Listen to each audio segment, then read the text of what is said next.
지나쳐야 하는 사람이었다. 그래서 행복한 순간을 묻는 질문에 떠오르는 얘기가 이런 거밖에 없다. 지금도 이 프로젝트를 져진 사람들이 내 얘기 때문에 괜히 우울해지진 않을까 걱정이 된다. 근데 나만큼은 어쩐지 후련한 기분이 든다. 문정씨, 말해보니까 어때요? 후련한 것 같아요. 다행이네요. 문정씨 얘기 들으면서 생각한 건데 어쩌면 행복한 기억보다 불행한 기억이 더 많은 것 같아요. 저도 그렇고요. 대수씨도요? 네, 그러니까 앞으로는 이런 얘기도 자주 해보죠. 근데 이거는 행복해지는 프로젝트잖아요. 그것도 그런데 불행한 걸 털어놔야 즐거울 수 있는 사람들도 있지 않을까요? 우리가 이 시점에서 깨달은 것, 별것 없이 행복해지려면 1. 즐거웠던 과거를 조각해본다. 2. 불행했던 과거를 털어놓아본다. 1장 맛집. 1장 맛집. 가벼워지는 연습. 힘내서 힘 빼고 승글. 23살 유학하고 인턴 생활 한 달째. 나는 퇴근하는 지하철에서 지금 당장 내려야 한다는 생각이 들었다. 한순간 귀가 먹먹해지더니 주변의 소리가 들리지 않았기 때문이다. 망설이는 사이 이번에는 시야가 흐릿해지기 시작했다. 그리고는 눈앞이 깜깜해졌다. 안 되는데 라는 생각과 동시에 몸이 기울었다. 그때 어떤 아주머니가 내 몸을 붙잡고 소리쳤다. 누가 이 아가씨한테 자리 좀 양보해주세요. 나는 누군가가 양보해준 자리에 앉아졌다. 미친 듯이 뛰었다. 나는 도와준 아주머니와 자리를 양보해준 사람. 어떻게 생겼는지 보이지도 않는 그분들에게 감사하다고 하얀 고개를 끄덕거렸다. 일을 시작한 지 한 달 되던 날부터 몸은 나에게 일을 보냈다. 그러나 나는 그걸 긍정의 신호로 받아들였다. 와, 나 지금 일하다가 지하철에서 쓰러질 뻔한 거야. 공부하다 코피는 터져보지 못했지만 일하다가 쓰러질 뻔은 해봤다. 이상한 성취감이 올라왔다. 나는 일을 잘하고 싶었다. 그리고 그 배경에는 이런 생각이 있었다. 일이라도 잘해야 되지 않을까? 23, 더 이상 가족을 탓하기엔 TV에서 나와 동갑인 연예인들이 부모님에게 집을 선물하고 있었다. 나는 내세우기 없었고 나는 남은 희망은 일을 잘하는 것뿐이었다. 월급이 적고 일은 미친듯이 많은 회사였지만 상관없었다. 그만큼 배우는 게 많았다. 대표는 일을 잘하게 만들기 위해 못된 말을 쏟아내는 사람이었다. 당시엔 그것도 상관없었다. 나는 여기서 한술 더 떠서 내 안에 나쁜 대표를 만들어내고 그 사람이 할 말을 스스로에게 먼저 하기 시작했다. 지금 이런 쓰레기를 내려고 했냐? 한 구석이라도 괜찮은 부분이 있어서 안 쪽팔려나? 정신을 차리고 보니 내게 일을 열심히 한다는 건 시간과 노력이 아닌 나를 얼마나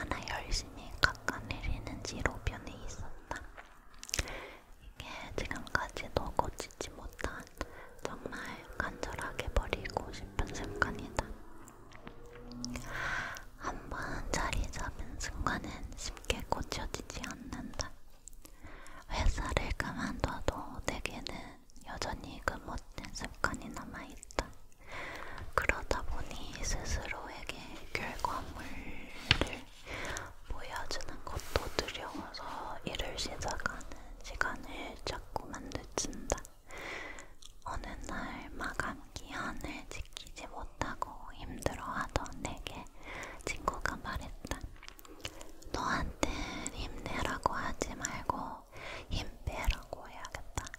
너무 힘을 내서 일을 못하고 있는 것 같다. 나는 그 말을 들은 뒤로 일을 시작하기 전에 크게 숨을 한 번 쉬고 힘 빼자 라고 말한다. 일을 대충 하자는 의미는 아니다. 나는 여전히 일을 잘하고 싶고 아직도 갈 길이 멀기 때문이다. 그냥 자꾸만 습관처럼 내고 있는 불필요한 힘을 빼자는 의미다.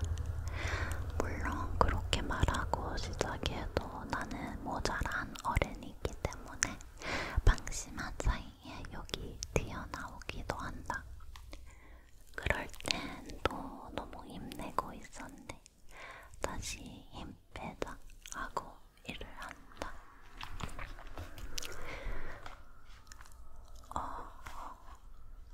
이건 재미없어 보이고 다음으로 넘기고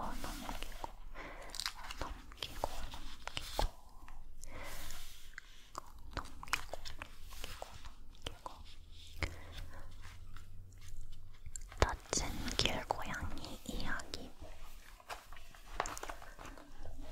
다친 길고양이를 병원에 데려가겠다고 말했을 때 오빠가 말했다. 그것도 희망 고문 아니야? 그럼 다음엔 밖에 사는 이상 계속 다칠 수밖에 없어. 또 다치면 그때마다 병원에 데려다 줄 거야. 나는 대답했다. 나도 아는데 우리 배달 음식 시켜 먹으면서 2~3만 원 쓸 때는 그런 생각 안 하잖아. 만약에 제 병원 안 데려다줘서 잘못되면 나 앞으로 배달 음식 시켜 먹을 때마다 생각날 것 같아. 작년 가을 가족들이 마트에 갔다 돌아오는 길에 쫓아와 제멋대로 우리 집 현관문 앞에 살기 시작한 고양이가 있었다. 곧 우리론가 떠나겠지 싶었는데 고양이는 다음날도 그 다음날도 밤마다 우리 집 앞에 머물렀다. 집 앞에 상주하는 애교 많은 아기 고양이의 존재는 맘을 흔들어 버리기에 충분했다. 마음에 문이라는 게 있다면 나는 그것을 잘 열지 않는 스타일이었다. 그러나 얘기만큼은 해당되지 않는 얘기였나 보다. 정신 차리고 나니 이미 마음에 들어와 있었다. 그게 생김새를 보려고 죽이려 앉았을 때 내 무릎을 밟고 올라온 순간인지 아니면 그냥 처음 마주쳤던 순간이었는지는 기억이 안 난다. 당시에 나는 우울증 때문에 밖에 잘 나가려고 하지 않았었다. 하지만 그 이후로는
문제를 고치려면 좀